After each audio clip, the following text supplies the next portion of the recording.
Welcome to Dependable Flame, where we explore vintage petrol lighters, ashtrays, tobacconiana, and other useful mechanisms. Make yourself at home. Today we are going to check out the last of these lighters that we've had sitting here on the work surface. Aluminum block petrol lighters that we were drilling out the old flint from the flint tube, or at least thought we were going to have to in all 5 of these. It turned out we only had to in the first 2 and the last one, while these other 2 already had clear flint tubes. A couple of them, the round one and this advertising lighter, the wicks are good enough in them to continue, while these other 3 are going to need the wicks replaced in them. We'll see about the wick in this lighter. This is a Del Mar branded aluminum block petrol lighter. It says Del Mar, patent applied for. See if there is.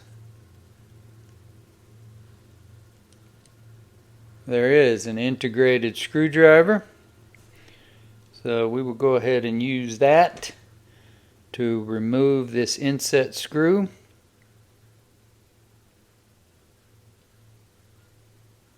I mentioned before that these integrated screwdrivers in these fill screws are not always the easiest screwdrivers to use. They are convenient, and it's nice that they're there, but sometimes it is easier to use a full-size screwdriver. I'm going to drop this brand new flint down the tube, followed by the flint spring and screw. See if we can get that started by hand.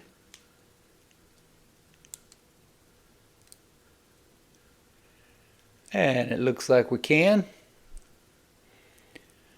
Open this up and groove the flint before we get it too tight. Seems like a really nice action on this one as well.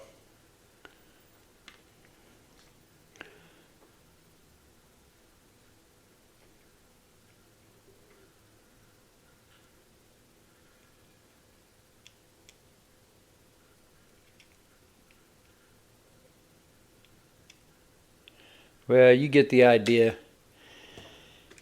I could use that integrated screwdriver if I need to, but there's no reason to make things more difficult than they have to be. That felt like it bottomed out there. It's so tight. And that looks like providing a good spark, but still not too tight. Plenty of freedom in the roller there. I'm going to go ahead and grab a hold of this wick and try just to pull it up a bit. Don't want to pull it up much, or the wick's going to bunch up there. And if it, yeah, there you go. Pulled up just exactly like I would want it to. So it's providing a good spark, and while the wick, see about tightening that just a little bit. The wick looks a little contaminated, so we'll just see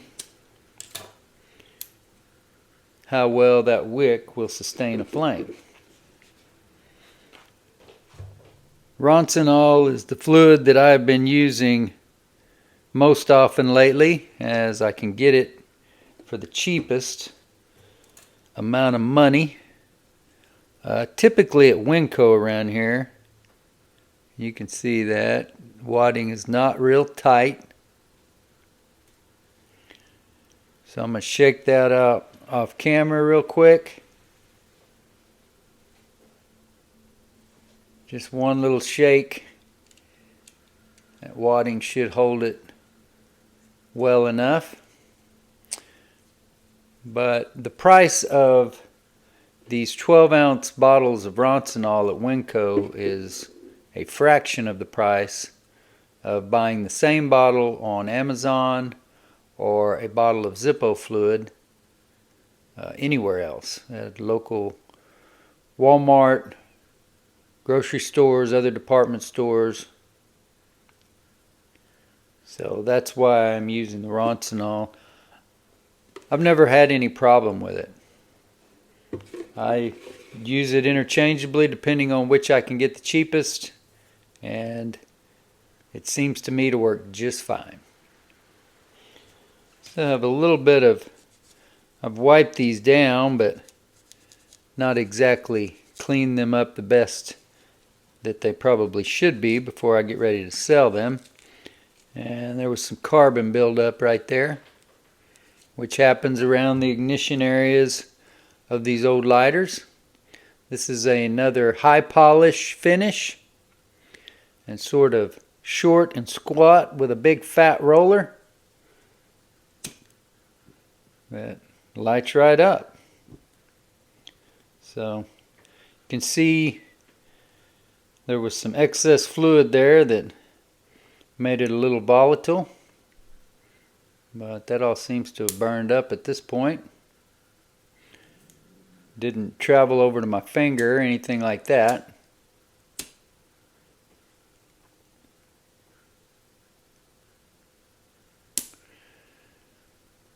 I don't recall seeing this Del Mar aluminum block lighter before, but I'm always glad to come across a new aluminum block lighter that I have not encountered before and that is actually marked by who made it.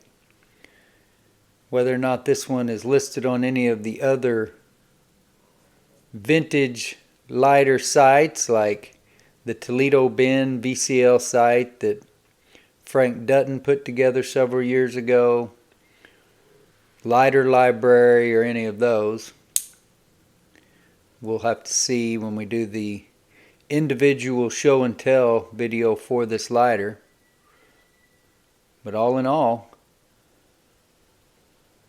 looks like that hinge is held in there by just the one pin that does not go through to the other side. A little bit of overhang on the snuffer so you don't have any problem actuating that.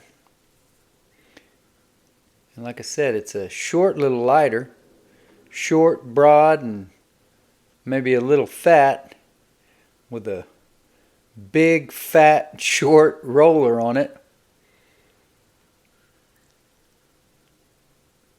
Very cool.